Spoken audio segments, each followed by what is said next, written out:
Hello viewers, আপনাদের প্রত্যেককে take on গুরু চ্যানেলে স্বাগতম। আজকে আমরা শুরু করতে যাচ্ছি মাইক্রোসফট এক্সেলের দ্বিতীয় ক্লাস। বিগত ক্লাসে আমরা মাইক্রোসফট এক্সেলের বিভিন্ন কম্পোনেন্টের সাথে পরিচিত হয়েছিলাম এবং একটা ডাটা তৈরি করা শিখেছিলাম। আজকে আমরা আরেকটু সামনে এগোবো। চলুন শুরু করা যাক। প্রথমে আমরা এখানে একটা হেডিং নিয়ে নিই, একটা সেলস ডাটা তৈরি করব আমরা। ধরেন এটা আমরা দিলাম হচ্ছে monthly sales data. Monthly sales data, এটা হচ্ছে আমাদের প্রথম হেডিং। এই মান্থলি সেলস ডাটার এগেনস্টে আমরা কি কি দিব? এখন আমরা এমপ্লয়ের নাম দিব, এমপ্লয় নেম। এরপরে মাসের নাম যদি আমরা দিই, যে কে কোন মাসে কত বিক্রি করেছে, কত সেলস করেছে সেটা আমরা দেখতে চাই, তাহলে আমরা এখানে মাসের নাম যদি দিতে চাই জানুয়ারি, ফেব্রুয়ারি, আমরা এইভাবে লিখতে পারি। অথবা আমরা যদি জানুয়ারির কোনা ধরে ড্র্যাগ করি, অটোফিল, এক্সেলে অটোফিলের একটা অপশান আছে, এই অটোফিলের অপশানের মাধ্যমে আমরা কিন্তু এখান থেকে একদম ডিসেম্বর পর্যন্ত আমরা যদি কোনা ধরে টান দেই, ড্র্যাগ করি, তাহলে আমরা সবগুলো পেয়ে যাব। এইভাবে আমরা মাসের নাম, বারের নাম, তারিখ, নাম্বার, এভাবে আমরা ড্র্যাগ করে কিন্তু অটো নিয়ে নিতে পারি, আমাদের সবগুলো লেখার প্রয়োজন হবে না। এরপরে লাস্টে আমরা করলাম হচ্ছে এটা টোটাল। তো এই মোটামুটি আমাদের একটা স্ট্রাকচার। এখন এখানে দেখা যাচ্ছে যে আমার হেডিংটা এক কোনায় পড়ে আছে। আমরা এটা কোনায় না, আমরা হেডিংটাকে পুরোটা ধরে, আমরা এর আগেও মার্জ শিখেছিলাম, আজকে আবার এটাকে রিপিট করি। যারা আগের ক্লাসগুলো দেখেন নাই তারা অবশ্যই আগের ক্লাসগুলো দেখে আসবেন এবং ইন্ট্রোডাকশন ক্লাসটা অবশ্যই ভালোভাবে দেখবেন, কারণ ওই ইন্ট্রোডাকশন ক্লাসে যেগুলোর সাথে পরিচয় করানো হয়েছে সেগুলো নিয়ে বারবার আলাপ হবে।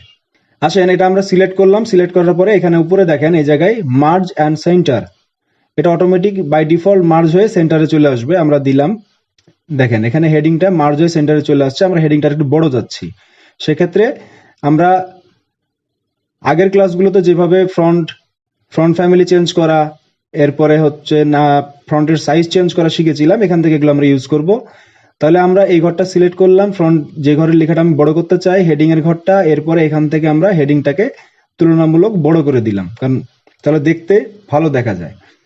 এরপরে আমরা এই হেডিং এর ঘরটাকে একটা কালার দিয়ে রাখতে চাই, সেক্ষেত্রে এখানে যে ফিল কালার আছে, এই ফিল কালার থেকে আমি যে কোনো কালার পিক করতে পারি। আমরা একটা কালার দিলাম, এখান থেকে আমরা ফন্ট কালার থেকে আমরা যে কোনো একটা ফন্ট কালার দিতে পারি।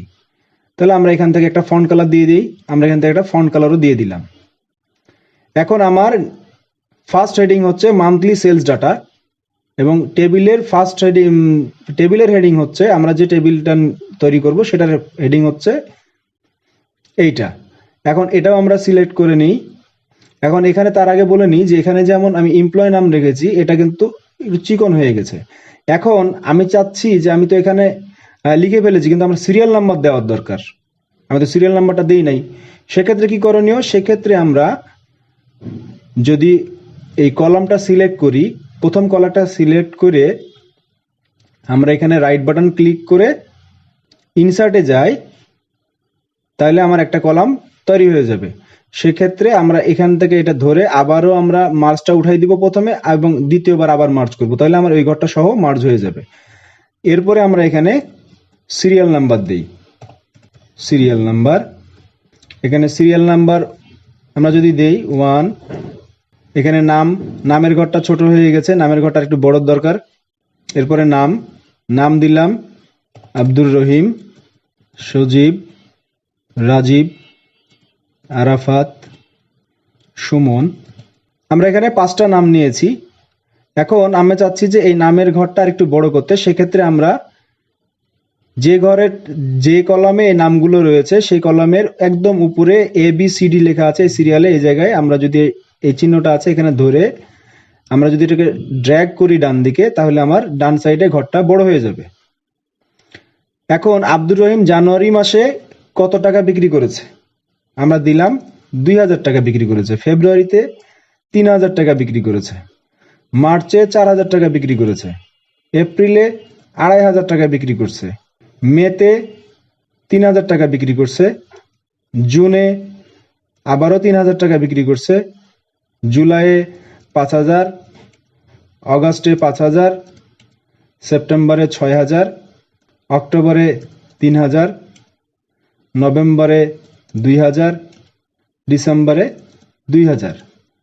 এভাবে করে আব্দুর রহিম বিক্রি করেছে।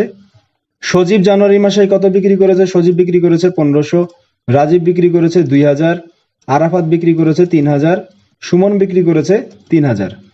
তো এভাবে আমরা 3000, এভাবে আমরা প্রত্যেকটা ডাটা আমরা এভাবে দিয়ে দিতে পারি। কারণ এভাবে আমরা ফ্রিকোয়েন্টলি আমরা এটা ধরে দিই, আমরা তাহলে লেখার দরকার হবে না, আমরা এটা টান দিই, ভ্যালুগুলো চেঞ্জ হবে। এই অটোফিলের এই হচ্ছে অটোফিলের কাজ। দেখেন এখানে কিন্তু অটোফিল সবগুলোরে সেম ফিগারটা নিয়ে চলে আসছে। এখন আমরা এইভাবে করে একটা ডাটাবেস তৈরি করলাম যে কে কোন মাসে কত টাকা বিক্রি করেছে। এখন এখানে মান্থ ওয়াইজ আছে, আমার এটা যদি টোটাল দরকার হয় তাহলে আমাকে সাম করতে হবে, এবং নাম্বার সিরিয়াল নাম্বারটা আমরা এখানে 1 2 3 এভাবে দিতে পারি। অথবা আরেকটা শর্টকাট বুদ্ধি হলো, আমরা এই দুটা ঘরকে একসাথে সিলেক্ট করে এই কোণার উপরে যদি ডাবল ক্লিক করি তাহলে আমার যে কয়টা ঘরে ডাটা আছে এই কয়টা ঘরের সিরিয়াল নাম্বার হয়ে যাবে। এখন এটা করার পরে আমার নিচে দরকার হচ্ছে আবার টোটাল দরকার, আবারও টোটাল দরকার। মানে এই টোটালটা এখানে না দিয়ে আমি এই দুই ঘর মিলে টোটালটা রাখতে যাচ্ছি। সেক্ষেত্রে কি করণীয় বন্ধুরা?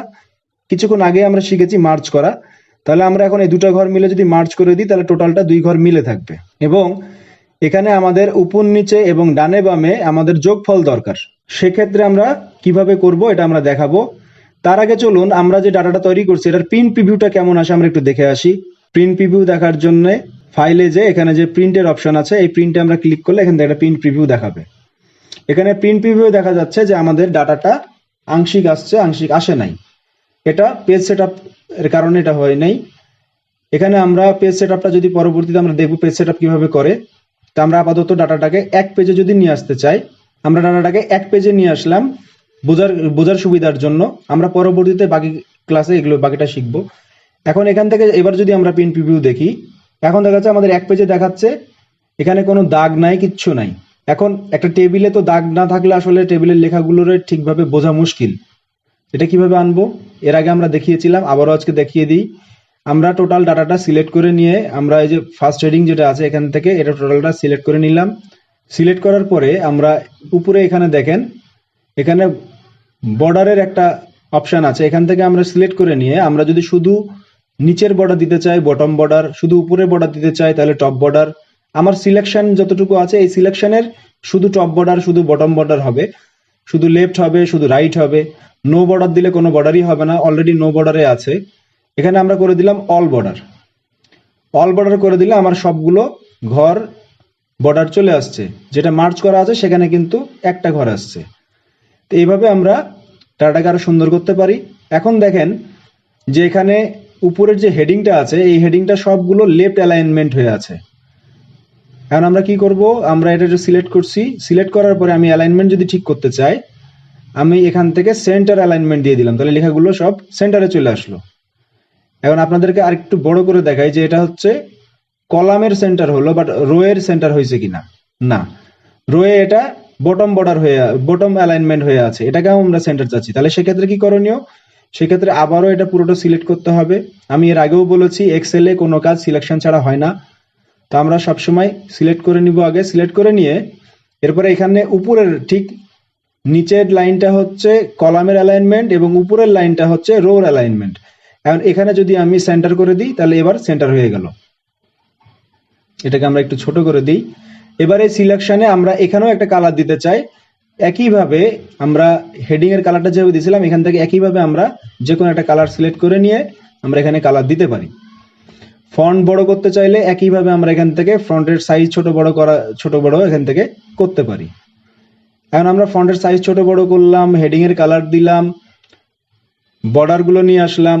এখন আমি চাচ্ছি যে আমার এই বর্ডারের কালারগুলো বাই ডিফল্ট ব্ল্যাক থাকে, আমি চাচ্ছি যে এই বর্ডারের কালার একটা ঘরে একটু চেঞ্জ রাখবো, কিংবা টোটালের ঘরটার কালারটা আমি একটু চেঞ্জ রাখবো। সেক্ষেত্রে আমাদের করণীয় হচ্ছে আমরা এই একইভাবে এই বর্ডারের ঘরে যদি যাই, এখানে অনেকগুলো অপশন আছে, আপনারা এগুলো ট্রাই করে দেখতে পারেন। এখানে নিচের দিকে আছে লাইন কালার, এই লাইন কালারে গিয়ে আপনি যদি যে কোনো কালার সিলেক্ট করেন, আমি লাল কালার সিলেক্ট করলাম, সিলেক্ট করার সাথে সাথে একটা পেন টুল পেয়ে যাবেন। এই পেন টুল দিয়ে আপনি যখন আপনার যে বর্ডারটা কালার করতে যাচ্ছেন এটার উপরে ধরে ড্র্যাগ করবেন তাহলে এটা লাল কালার হয়ে যাবে।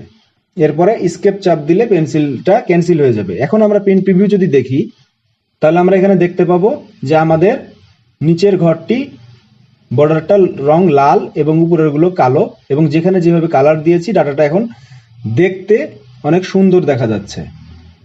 এখন আসেন যে আমার যে ডাটাটা রয়েছে এই ডাটাটার আমার সবগুলোর টোটাল যোগফলটা দরকার। এই যোগফলটা আমি কিভাবে নিয়ে আসব? যোগফল বের করার এক্সেলে প্রত্যেকটা কাজ করার একাধিক ওয়ে আছে। আপনার কাছে সবচাইতে ইজি ওয়ে যেটা, আপনি অবশ্যই সেটা ইউজ করবেন। আমরা 1 বাই 1 বাকি টিউটোরিয়ালগুলোতেও এগুলো নিয়ে আলোচনা করব। চ্যানেলে কিছু শর্ট ভিডিও আছে, সেগুলো দেখতে পারেন। এবার আসেন যে আমরা এখানে টোটাল করতে যাচ্ছি। টোটাল করতে চাইলে আমরা যে ঘরে টোটালটা নিব এই ঘরটা সিলেক্ট করব। প্রথমে সিলেক্ট করার পরে আমরা একদম ডান দিকে এখানে দেখব অটো সাম নামে উপরে একটা অপশান আছে। এই অটো সামে যদি আমি ক্লিক করি, ক্লিক করার সাথে সাথেই অটোমেটিকভাবে আমার এই যেটুকু ঘর আছে বাম দিকে এটা সিলেক্ট করে নিবে। নেওয়ার পর আমি যদি এখানে ইন্টার দেই তাহলে আমার অটোমেটিক সাম চলে আসবে। এখন সবগুলো ঘরে যেয়ে কিন্তু আমার একইভাবে করার দরকার নাই। এখন আমি কি করব? এখন যে ঘরটা আমার ইকুয়েশন হয়ে গেছে, সাম হয়ে গেছে, এই ঘরের কোনোটা ধরে আমি উপর নিচে টান দিব। উপর নিচে টান দিলে কিন্তু আমার সবগুলোর এমপ্লয়ের টোটাল আমি পেয়ে গেলাম। এখন আমি চাচ্ছি যে মান্থের টোটালটা, আমি এমপ্লয় ওয়াইজ টোটাল পাইছি, এখন আমি চাচ্ছি মান্থ ওয়াইজ টোটাল। সেক্ষেত্রে সেম প্রসেস, আমি একটা মান্থের ঘরের নিচে যে কার্সারটা রাখলাম, সিলেক্ট করলাম, করে একই রকমভাবে আবার এই অটোসাম লেখা আছে এখানে আমি ক্লিক করলাম। ক্লিক করলে এটা পুরোটা সিলেক্ট হয়ে গেল। সিলেক্ট হওয়ার পরে আমি ইন্টার দিলাম। ইন্টার দেওয়ার পরে একই রকমভাবে এখান থেকেও আমি কোণাটা ধরে ড্র্যাগ করে টান দিলাম। টান দিয়ে যখন ছেড়ে দিব তখন আমার উপর নিচেও টোটালটা হয়ে গেল। তাহলে আমরা দেখলাম যে কিভাবে টোটালটা করতে হয়। এখন এখানে টোটালটা হয়ে গেছে। আমরা পরবর্তী ক্লাসে এর থেকে সামনে এই টোটাল হওয়ার পরে এটাকে কিভাবে অ্যাভারেজ করতে হয়, এন থেকে মিনিমাম ম্যাক্সিমাম কিভাবে বের করতে হয়, এগুলো নিয়ে আমরা পরবর্তী ক্লাসে আবার আলাপ করব। সে পর্যন্ত সবাই ভালো থাকবেন, সুস্থ থাকবেন, সেই প্রত্যাশায় আজকের মতো শেষ করছি। আল্লাহ হাফেজ।